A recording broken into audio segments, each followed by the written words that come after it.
Bismillahirrahmanirrahim. Assalamualaikum warahmatullahi wabarakatuh. Alhamdulillahi rabbil alamin. Wassalatu wassalamu ala rasulillahil karim. Nabiyyina wa sayyidina Muhammadin al-amin. Wa ala alihi wa sahbihi ajma'in. Wa ba'd. Saudara-saudariku, dimanapun Anda seluruhnya berada, tanpa kecuali, kita bersyukur pada Allah Subhanahu wa Ta'ala diberikan kesempatan untuk beraktivitas hingga detik ini, dan telah kita masuki tanggal 21 Rajab 1445 Hijrah. Semoga seluruh kesempatan yang Allah berikan sampai detik ini mampu kita manfaatkan untuk memperbanyak amal saleh yang memudahkan dan menenangkan kita saat berpulang pada Allah Subhanahu wa Ta'ala di waktu yang telah ditetapkan. Untuk itu, tidak jarang pada kesempatan-kesempatan tausiah Nabi Muhammad SAW, bahkan khususnya setiap pekan di hari Jumat, Nabi mengingatkan kita untuk selalu konsisten meningkatkan takwa kita, kemampuan kita untuk menaati Allah Subhanahu wa Ta'ala, mengerjakan segala perintah yang Allah berikan kepada kita dari segi amal baik, dan juga meninggalkan segala yang Allah larang. Karena itu seringkali kita diingatkan dengan kutipan dari surah Ali Imran, surah ketiga, ayat 102. Allah Subhanahu wa Ta'ala menegaskan, Ya ayyuhalladzina amanu taqullaha haqqa tuqatih wa la tamutunna illa wa antum muslimun. Hai semua yang telah menyatakan dirinya beriman kepada Allah, maka buktikan keimananmu itu dengan meningkatkan takwamu kepada Allah dengan sungguh-sungguh, dengan serius, dan pastikan dirimu wafat dalam keadaan tunduk, patuh kepada Allah Subhanahu wa Ta'ala. Dalam konteks itu, malam ini kita kembali berusaha untuk meningkatkan takwa kita dengan mempelajari pedoman yang Allah sampaikan melalui Al-Quran dan juga petunjuk Rasulullah SAW. Karena dengan Al-Quran dan petunjuk Nabi berupa sunnah-sunnahnya, itulah yang menjadikan kita nyaman beraktivitas di bumi ini, mudah mengumpulkan amal saleh, dan insya Allah diberikan ketenangan saat berpulang pada Allah Subhanahu wa Ta'ala dalam keadaan yang terbaik, husnul khatimah. Teman-teman, alhamdulillah di kesempatan kali ini kita akan mencoba untuk melanjutkan kembali bahasan kita di Aqsa Al-Quran Sunnah Solution, yang saat ini alhamdulillah kita akan sampai pada ayat yang ke-44 di surah Al-Baqarah. Bagi teman-teman yang baru bergabung di kesempatan ini, kami memberikan masukan, tidak bermaksud untuk menggurui atau juga memerintahkan, hanya mengajak saja untuk melihat kembali tayangan-tayangan pada episode yang telah berlalu, sehingga kita memiliki ketersambungan baik dari kajian ataupun pemahaman, sehingga tidak ada pemahaman yang terputus dan relevan apa yang kita bahas kini dengan pertemuan-pertemuan sebelumnya. Bila pun ada kondisi-kondisi yang dibahas ini berkesesuaian dengan apa yang kita alami kekinian, dan itulah diantara mukjizat Al-Quran, selalu ayat-ayatnya, bahkan setiap kata dan hurufnya akan terasa berkesesuaian di setiap masa yang kita lalui, setiap aktivitas yang kita pijak. Karena tidaklah Allah memfirmankan Al-Quran ini kecuali menyebutnya sebagai pedoman kehidupan bagi seluruh manusia di setiap era. Syahrul Ramadan alladzi unzila fihi al-Quran hudan linnas. Di bulan Ramadan yang mulia itu, di bulan Ramadan yang penuh berkah itu, penuh ampunan, penuh rahmat, penuh segala keistimewaan, dan kita menunaikan puasa di dalamnya, saat itulah Allah menurunkan Al-Quran sebagai pedoman berkehidupan untuk seluruh manusia. Maka 6.236 ayat, 114 surah, 30 juz Al-Quran itu seluruhnya isinya adalah kurikulum kehidupan bagi seluruh manusia di setiap masa, di setiap era. Karena itu satu-satunya kitab suci yang sampai detik ini dan kapanpun akan selalu sempurna, baik lafadznya yang tidak pernah berkurang, maknanya selalu berkesesuaian, mudah dihafalkan oleh siapapun, dan isinya berupa panduan kehidupan. Itu mau dibandingkan dengan apapun, kita akan temukan hanya Al-Quran. Dan ini menunjukkan kebenaran risalah Islam, kebenaran dinul Islam, dan bagi umat Islam seharusnya ini selalu dan terus menambah keyakinan kita tentang kebenaran agama yang kita anut. Kita akan lanjutkan pada ayat ke-44. Sebelumnya mohon izinkan kami untuk mengingatkan bahwa sejak kita masuk di ayat 40, kita sedang berbicara mengenai sejarah Bani Israel, perjalanan tentang keturunan yang disebut dengan Bani Israel, anak cucu keturunan dari Nabi Yakub alaihissalam, yang nanti ke atasnya tersambung pada Nabiullah Ibrahim alaihissalam, Abul Anbiya, bapak para nabi. Dari Nabi Ibrahim ini kemudian mengalir keturunan-keturunan yang kelak sebagian besarnya mereka menjadi nabi dan rasul. Karena itu ketika Allah memilih Nabi Ibrahim alaihissalam sebagai utusan, Abul Anbiya, Khalilullah, yang sangat dicintai Allah, bapak para nabi, maka Allah melekatkan kalimat keluarga besarnya. Tidak hanya Ibrahim ya alaihissalam. Terabadikan hal itu dalam Al-Quran surah ketiga Ali Imran misalnya, di ayat ke-33. Ketika Allah berfirman, A'udzubillahi minasyaitonirrajim, Bismillahirrahmanirrahim, Innallaha astafa Adama wa Nuha wa ala Ibrahim. Allah sungguh telah memilih Adam alaihissalam sebagai nabi pertama, sekaligus manusia pertama yang turun dan berkehidupan di bumi. Kemudian Nuh alaihissalam, masih bentuknya personal. Tapi ketika berpindah kepada Ibrahim, maka Allah menegaskan wa ala Ibrahim wa ala Imrana alal alamin, dan keluarga besarnya Ibrahim alaihissalam. Di situ kita melihat dua jalur utama, baik yang jalur Sayyidina Ismail alaihissalam dari Sayyidah Hajar alaihissalam melahirkan khusus Nabi Muhammad sallallahu alaihi wasallam, Rasul yang teristimewa, yang terbaik, dan Rasul kita semua. Kemudian dari jalurnya Nabi Ishaq alaihissalam, Nabi Ishaq alaihissalam ke atasnya melalui jalur Sayyidah Sarah alaihissalam, menurunkan keturunan-keturunan sampai dengan ke Yakub. Jadi dari Ishaq alaihissalam mengalir kemudian Yakub alaihissalam, saking dekatnya, taatnya kepada Allah, disebut sebagai hamba Allah yang taat. Hamba yang taat disebut dengan Israel, dalam bahasa lokal pada masa itu disebut dengan atau diartikan dengan Allah.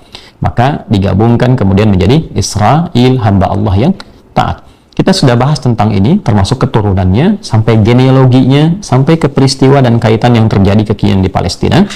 Dan kita telah bahas sampai ke ayat 43.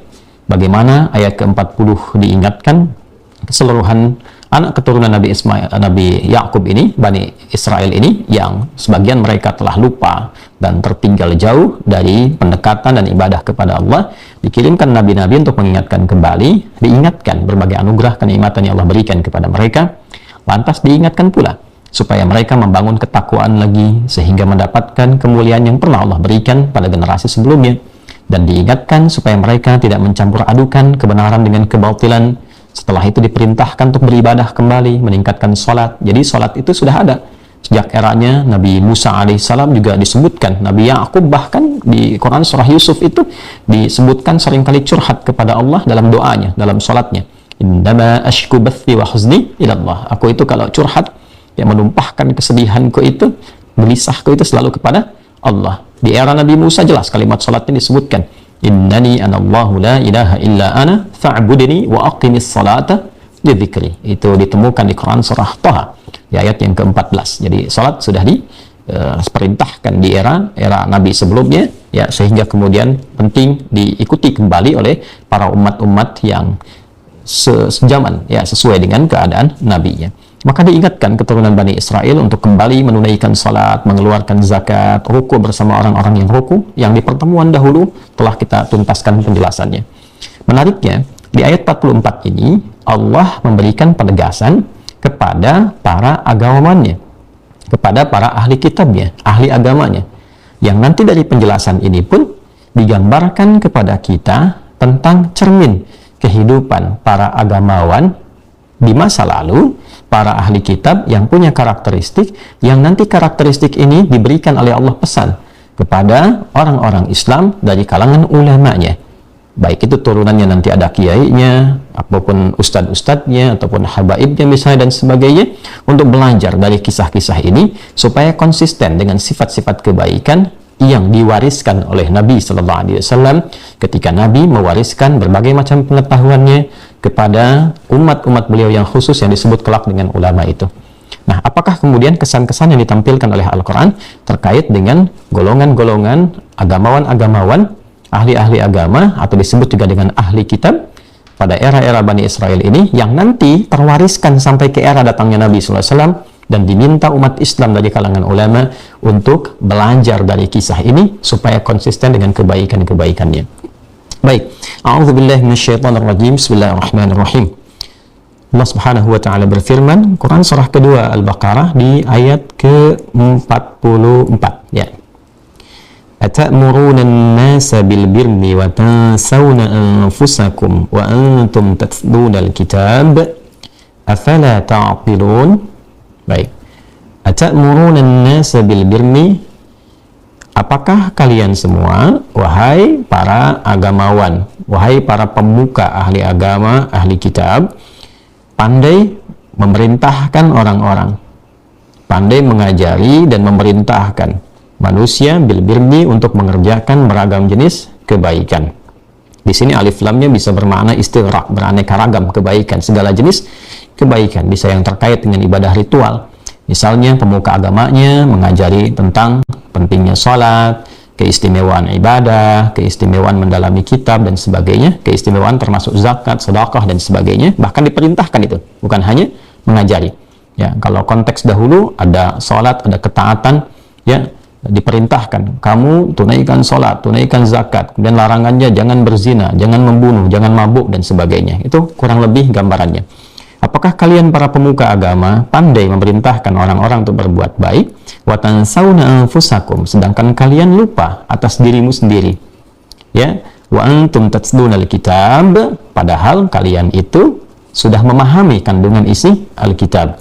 Ya, tatluna itu dari kata tilawah, ya, tala yatsdu. Jadi tala itu membaca, memahami dan mengamalkan apa yang dipahami itu. Berbeda dengan qiraah dari kata qara'a. Ya, asalnya itu hanya sekedar membaca tanpa ada tuntutan untuk memahami. Itu asalnya. Ya, menghadirkan apa yang diingat atau membacakan apa yang tertulis. Itu disebut dengan qiraah. Ya, kata dasarnya dari qara'a. Nah, wahyu pertama yang turun pada Nabi Muhammad SAW itu Iqra. Iqra bismi rabbikal ladzi khalaq. Nabi Muhammad SAW diperintahkan untuk membaca dan beliau menjawab, ma ana biqari, saya tidak bisa baca. Tapi setelah kemudian diajarkan dan datang wahyu periode berikutnya, telah paham, bisa mengikuti bacaan yang disampaikan oleh Jibril alaihissalam, maka perintahnya setelah banyak masuk itu kepada beliau, termasuk tuntunan dalam menunaikan ibadah, perintahnya menariknya nanti berubah menjadi tilawah. Utslu ma uhya ilaika minal kitab wa aqimis shalah. Contoh Quran surah ke-29 Al-Ankabut di ayat ke-45. Utslu ma uhya ilaika minal kitab. Muhammad SAW, dari berbagai wahyu yang telah diberikan kepadamu, ayo baca lagi. Kemudian bacaan itu dipahami.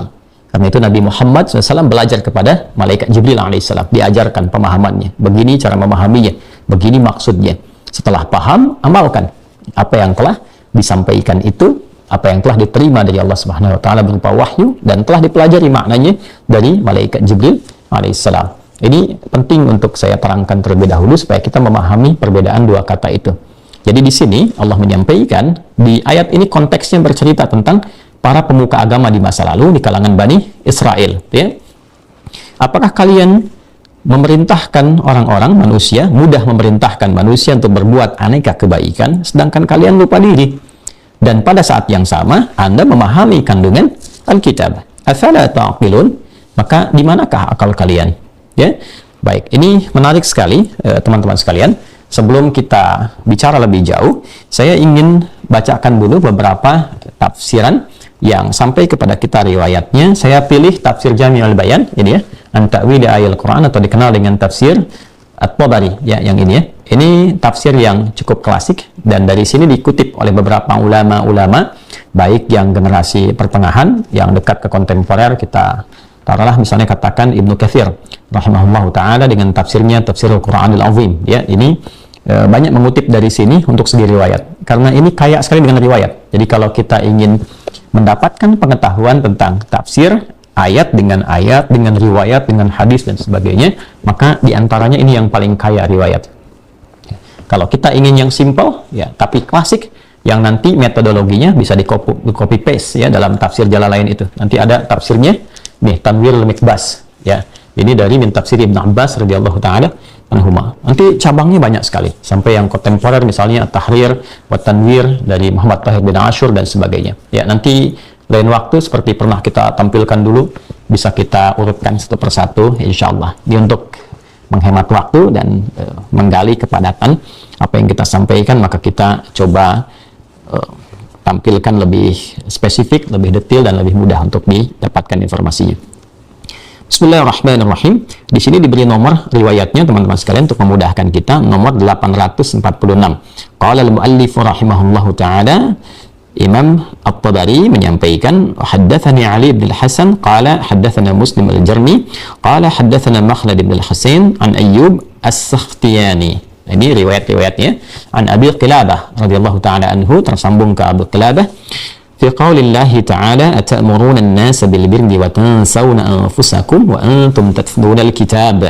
Mengenai makna firman Allah Subhanahu wa taala di surah Al-Baqarah ayat 44 itu, qala, beliau menyampaikan, qala Abu Darda. Abu Darda mengomentari ayat ini. Kita ketahui bahwa Abu Darda radhiyallahu taala anhu termasuk sahabat utama Nabi Muhammad sallallahu alaihi wasallam, yang kelak beliau pun akan meriwayatkan satu hadis tentang kriteria ulama. Ini kriteria ulama yang nanti akan dikutip oleh Imam Ibnu Majah dalam kitab Sunannya. Nanti insya Allah kalau sampai waktunya kita bisa bacakan. Teman-teman yang punya kitab yang sama di halaman 340 ya, sebelah kanan di pertengahan ke bawah. Qala Abu Darda radhiyallahu taala anhu, sahabat Abu Darda radhiyallahu taala anhu menyampaikan, la yafqahu ar-rajulu kullal fiqhi hatta yumkita an-nasa fi dhatillah thumma yarji' ila nafsihi fayakunu laha ashaddu maqta. Ayat fayakunu laha ashaddu maqta. Allahu akbar. Tidaklah seseorang itu, la yafqahu rajulu, tidaklah seseorang itu dipandang paham tentang agamanya. Ya, fikih itu artinya memahami, mengerti. Faqih orang yang paham, yang mengerti. Ya, faqihuddin orang yang paham mengerti tentang agama. Yang belajar untuk paham dan mengerti itu disebut mutafaqqih. Ya, proses belajarnya disebut dengan tafaqquh. Ya, Quran surah ke-9 At-Taubah di ayat ke-122. Wa ma kana al-mu'minuna liyanfiru kaffah falawla nafara min kulli firqatin minhum ta'ifah liyatafaqahu fid-din. Ya. Baik, kembali ke sini. Tidaklah seseorang dipandang paham tentang agamanya dengan pemahaman yang komprehensif, pemahaman yang lurus, ya. La yafqahu ar-rajulu kullal fiqhi hatta yumkitan nasa fi dhatillah. Sampai dia pun kalau harus merasa marah pada orang-orang, dia lakukan kemarahannya karena Allah. Jadi menarik nih, ya. Dalam sekali bahasanya. Jadi orang tuh kalau paham fikih, sekalipun mesti marah dengan kemarahan yang sangat, marahnya pun bukan karena nafsunya, karena Allah. Ya, jadi timbangannya semua karena ketakutannya kepada Allah. Ini nanti yang dikonfirmasi di Quran surah ke-35, Fatir, di ayat ke-28. Ya, coba di mushaf dicek di halaman 437 paling kanan sebelah bawah. Ya. Di Quran surah 35 di ayat ke-28. Ada ayatnya? Ya, langsung ke pertengahannya saja. Innama yakhsyallaha min ibadihil ulama. Ada ya? Baik, coba di mushaf dicek. Ini saya juga ada mushaf halaman 437, Quran surah 35 supaya nggak keliru ya. Di ayat ke-28. Ada ayatnya? Bismillahirrahmanirrahim. Quran surah 354 37. Nah, ya benar ya? Ada ya? Bismillah. Allahumma salli ala sayyidina Muhammad. Ah, ini dia. Ada? Wa minan nasi wad dawabi wal an'ami mukhtalifun alwanuhu kadzalik. Ada? Innama yakhsyallaha min ibadihil ulama. Kan? Baik, dan di antara manusia, kemudian termasuk juga hewan-hewan melata dan hewan-hewan ternak, Allah menciptakan dengan sangat beragam, semua tidak sama, kan? Innama yakhsyallaha min ibadihil ulama. Sedangkan ciri ulama itu yang paling pokok, yang paling standar, adatul hasri di sini innama, ya, innama itu adatul hasri, huruf pembatas. Jadi ciri standar ulama itu yang pertamanya adalah ya innama yakhsyallaha, punya sifat khasyah kepada Allah. Jadi ciri standar pertamanya bukan ilmunya. Kalau yang pintar banyak, yang hafal Quran, sekian riwayat, hafal nomor ayat, posisi banyak begitu. yang hafal hadis ribuan, banyak. Tapi standarnya bukan itu. Standarnya adalah bagaimana ayat-ayat Al-Quran, bagaimana hadis-hadis yang dihafalkan, tafsir yang diketahui itu mampu membuat dia itu semakin takut kepada Allah Subhanahu wa Ta'ala. Artinya kalau bicara timbangannya Allah ridha atau enggak, ya kan? Ya, kalau ia menyampaikan fatwanya yang benar menurut Allah atau tidak, yang disukai oleh Allah atau tidak. Jadi tidak mungkin ada seorang ulama yang benar-benar standar yang disampaikan oleh Al-Quran itu melakukan satu tindakan kecuali tindakan-tindakan itu didasarkan pada ketaatan kepada Allah Subhanahu wa Ta'ala. Karena itu ini mengonfirmasi ya, ayat ini ditafsirkan konfirmasinya dari tafsiran sahabat Abu Darda radhiyallahu taala anhu. Jadi kalaupun ada ulama yang jengkel dengan sikap orang dan mesti marah, marahnya itu bukan karena sikap orangnya. Marahnya dilakukan karena Allah, ya kan? Maka beda marah karena Allah dengan marah karena nafsu, itu lain, timbangannya beda. Ya, kalau mau komen, ya Allah ridha tidak dengan komentarnya. Kalau memberi fatwa, Allah ridha tidak. Jadi ukurannya itu yakhsyallah, karena ketakutannya kepada Allah Subhanahu wa Ta'ala, sehingga dia menilai apapun itu lillah. Thumma yarji'u ila nafsihi fayakulu laha ashaddu maqta. Kemudian ia mengevaluasi dirinya dan mendapati dirinya itu, nah ini dia, ya, itu lebih takut kepada Allah Subhanahu wa Ta'ala. Jadi ketika seseorang itu ingin menilai orang lain, ya, ciri ulama itu dia menilai orang lain karena Allah, tapi dia melihat dirinya ya lebih daripada dia melihat orang lain, dan dia merasa takut ya kepada Allah Subhanahu wa Ta'ala akan keadaan dirinya. Itu kalau orang-orang betul paham agama, sehingga tidak mungkin seorang ulama itu pada pribadinya bisa melanggar ketentuan Allah Subhanahu wa Ta'ala. Nah, ayat ini ingin memberikan kesan bahwa ada kondisi di era-era terdahulu, di zaman-zaman Bani Israel dengan turunannya, kan dari mulai Nabi Yakub alaihissalam, terus ke Nabi Yusuf alaihissalam, terus ke era nanti ditemukan Nabi Musa, sampai ke Daud, sampai ke Sulaiman, sampai ke Nabi Isa alaihissalam jami'an, sampai ke dekat era Nabi Muhammad ditemukan. Nanti warisan-warisan dari genealogi pemuka agama di jalur ini yang seringkali terlihat, nampak di eranya itu melakukan tindakan-tindakan yang tidak sesuai antara perkataan dengan perilakunya, yang tidak sesuai dengan ketentuan Allah Subhanahu wa Ta'ala. Jadi pandai nyuruh orang tapi pribadinya tidak melakukannya. Atau kadang-kadang juga yang paling ekstrim adalah menukarkan tentang tuntunan agamanya demi materi dunia. Nah, contoh misalnya, coba dilihat di halaman 12 ayat 79 di surah Al-Baqarah. Kembali ya. Bismillah. Quran surah kedua Al-Baqarah ayat 79, paling kiri sebelah atas teman-teman di halaman 12. Coba dicek halaman 12. Bismillahirrahmanirrahim. Fawailul lilladzina yaktubuna alkitaba biaydihim. Ada? Ya, sebelah kiri ini ya. Fawailul lilladzina yaktubuna alkitaba biaydihim thumma yaquluna hadza min indillahi liyashtaru bihi thamanan qalila. Fawailul lahum mimma katabat aydihim wa wailul lahum mimma yaksibun. Ya. Maka celaka nih kalangan pemuka agama di kalangan ahli kitab itu dulu ya. Siapa mereka itu? Orang-orang yang menjual fatwanya, menjual ayat-ayat Tuhan demi kepentingan duniawi semata. Jadi dulu didapatkan ada yang menyalin ya tulisan-tulisan dan diklaim sebagai firman Tuhan hanya untuk kepentingan dirinya. Apakah nafsunya, apakah ingin punya pengikut, apakah popularitas, atau ingin punya penambahan materi ya, ingin mengangkat strata sosialnya. Nah, pada masa itu diturunkan ayat untuk mengingatkan fenomena yang muncul. Jadi ada fenomena di masa lalu, pemuka-pemuka agama, perilakunya dua yang disindir oleh Al-Quran itu. Satu, tidak konsisten dengan ajarannya, mengajarkan hal-hal yang baik, tapi pribadinya tidak melakukan itu. Yang kedua, menukar ya ajaran-ajaran agamanya, menukar ajaran-ajaran tinggi yang luhur dari sisi akhiratnya untuk kepentingan duniawi.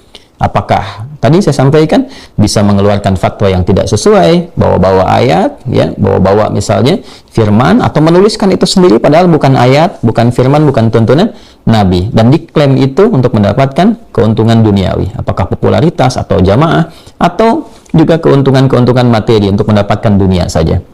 Nah, menariknya kondisi ini itu sangat dicela oleh Al-Quran sampai dikatakan afala ta'qilun. Di mana akalnya? Akal itu kan pusat berpikir.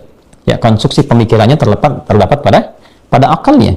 Jadi bedanya manusia dengan hewan, manusia punya punya akal. Maka Allah mempertanyakan, aku ciptakan akal pada dirimu untuk engkau bisa mengkonstruksikan cara berpikirmu dengan baik. Apakah mungkin diterima oleh akalmu memerintahkan orang berbuat baik, dirimu tidak melakukan? Ya kan? Kan akal yang sehat itu pasti menolak keadaan demikian. Ini nggak benar nih, ya kan? Hati kita juga pasti mengingkari.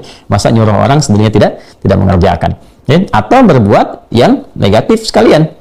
Misalnya ketika berbuat negatif, ya menyalin sesuatu diklaim sebagai firman Tuhan untuk mencari keuntungan-keuntungan duniawi semata, itu hatinya pasti menolak, ya. Akalnya pun pasti ketika mengkonstruksikan itu tidak menerima, tapi dipaksa untuk melakukan itu, ya. Dan hati kecilnya pasti menolak.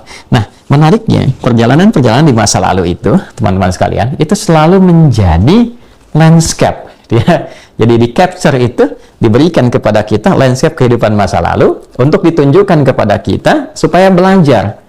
Kalau baik, teruskan kebaikan itu. Kalau tidak baik, kamu jangan begitu. Maka kisah para pemuka Bani Israel di masa lalu itu kemudian digambarkan sebagai citra kepada para pemuka di agama Islam. Baik itu sekarang misalnya yang disebut dengan ulama, kiainya, ustadzkah itu, ya, habaibkah itu dan sebagainya. Maka Allah memberikan sebuah gambaran, pandangan kepada kita. Dulu begini, kamu jangan begitu. Ya. Jadi kalau dulu ada yang menukar akhiratnya untuk dunia, maka ulama-ulama Islam tidak boleh berbuat seperti itu. Maka ciri pertama disebut ulama dalam Islam itu, satu, dia punya standar ketakutan kepada Allah yang menjadikan semua tindakan, perilaku, dan kata-katanya terukur dengan baik berdasarkan standar ridha Allah Subhanahu wa Ta'ala dan Rasulnya. Itulah yang menjadikan ayat-ayat pertama yang diturunkan pada Rasulullah Sallallahu Alaihi Wasallam saat beliau mulai akan berdakwah secara terbuka, membawa visi dakwah, kalimatnya jelas. Quran surah ke-74 di Al-Mudaththir itu, ya, di ayat yang ke-6, wala tamnu tastakthir. Janganlah engkau memberikan kontribusi, memberi pada orang dengan ajaran, dengan ceramahmu, dengan pengajianmu, tastakthir, hanya dengan tujuan untuk mendapatkan balasan yang lebih banyak. Kalau bahasa kekinian, jangan ceramah untuk dapatkan orientasinya amplop. Jangan sampai engkau ngajar ngaji hanya sekedar untuk mendapatkan pemberian orang. Apalagi, ya, dari situ pasang tarif misalnya. Ya, hati-hati, itu bertentangan dengan spirit ayat. Apalagi, ya, yang paling parah adalah menukar akhirat dengan dunia, menjual fatwa untuk dunia, ya, apalagi di kondisi-kondisi kekinian nih, musim-musim, ya, taruhlah kekinian musim kampanye, mendekati pemilihan dan sebagainya, maka ulama itu diuji. Keulamaan seorang alim, jamaknya ulama, itu diuji. Hati-hati, dulu sudah ada yang menukar akhiratnya demi dunia, maka jangan sampai yang sekarang didapatkan ulama-ulama menukar keulamaannya demi dunia. Hati-hati. Nah, ini ayatnya selalu dalam Quran itu selalu berkesesuaian dengan era di mana kita berkehidupan atau kita beraktivitas. Maka ini standarnya, ya teman-teman sekalian. Itulah sebabnya dalam hadis yang diriwayatkan sahabat Abu Darda radhiyallahu taala anhu, dalam hadis yang viral itu, ya, tentang bagaimana seseorang mulai datang ke majelis ilmu sampai dengan ulama, di ujungnya dikutip dengan kalimat yang indah. Saya bacakan dari awalnya. Qala, ya, Nabi Darda radhiyallahu taala anhu, qala Rasulullah sallallahu alaihi wasallam, man salaka tariqan yaltamisu fihi ilma sahalallahu lahu tariqan ilal jannah. Siapapun yang menempuh perjalanan walau berliku untuk belajar tuntunan agamanya walau sedikit, maka dicatat setiap langkahnya untuk memudahkan ia melangkah ke surga. Wa innal malaikata la tada'u ajnihataha ridan li talibil ilmi. Dan sungguh para malaikat, sejak penuntut ilmu itu melangkah untuk belajar, para malaikat membentangkan sayapnya untuk memberikan ridha-Nya kepada para penuntut ilmu. Ya. Nah, ini yang paling menarik kalimat ini. Ya. Wa inna talibal ilmi atau kama qala yastaghfiru lahu man fis samawati wa man fil ardi hatta al-hitan allati fil bihar. Dan sungguh setiap penuntut ilmu itu, maka seluruh makhluk di alam ini memberikan dan memohonkan kepada Allah ampunan untuknya sampai ikan-ikan terdalam di lautan. Wa innal ulama'a, ini poinnya, warathatul anbiya, wa innal anbiya'a lam yurithu dirhaman wala dinaran walakinnahum warathul ilma. Ini poinnya. Dan sungguh para ulama itu, awas hati-hati, pewaris Nabi. Siapa ulama pewaris Nabi itu? Diteruskan, para nabi tidak pernah mewariskan dinar dan dirham, tidak mewariskan uang. Ini konfirmasinya. Tapi nabi mewariskan ilmu. Artinya ulama yang benar itu ulama yang tidak orientasi materi. Jadi standarnya khasyah tadi, konfirmasi Quran dan hadisnya. Jadi bukan yang menukar ajarannya demi dunia. Ngajar nunggu amplop, kalau tebal ini sahih, kalau tipis dhaif, kalau tipis tapi banyak sahih ini ghairihi, itu tidak ada, ya. Apalagi yang menukarkan akhirat demi dunia, ya. Oh, ini punya masa sekian, mau bayar berapa, itu bukan ulama, mohon maaf, bukan ulama, tak boleh begitu. Ya, dan dipertanyakan, afala ta'qilun, di mana cara berpikirnya? Ya, malu seperti itu, malu. Ya, sudah diingatkan, dulu sudah ada begitu. Kalian yang muslim, jangan berbuat demikian. Nggak boleh, ceramah, buka rekening, transfer sekian. Tidak ada, bukan ulama itu. Mohon maaf, bukan ulama. Ya, kami pun tolong diingatkan, ya. Saya pun sarankan ke tempat-tempat dari manapun. Saya tidak pernah minta apapun. Tidak pernah minta apapun. Tidak ada tarif, tidak pernah minta apapun. Ya. Dan dari daerah-daerah itu, kalau mau undanglah. Alhamdulillah sampai, tapi mohon maaf. Kadang-kadang jadwalnya kita sesuaikan. Ya, kalau masuk 1000 undangan dibagi setahun kan, setahun cuma 365 hari. Ya. Jadi kalaupun belum bisa datang, bukan berarti tidak mau datang, bukan. Kita urutkan. Dan dari daerah-daerah, tidak usah lelah.